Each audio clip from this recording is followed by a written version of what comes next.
Beginilah kondisi TKP kebakaran lahan Rumia di Gampong Suremo, Kecamatan Indrapuri.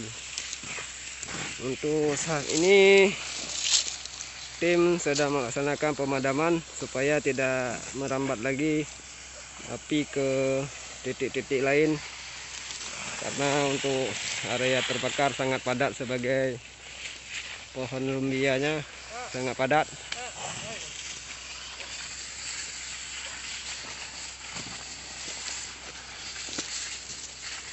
Saat ini masih dalam proses pendinginan. Demikian informasi dari TKP. Untuk lanjutan akan kami pantau kembali. Terima kasih.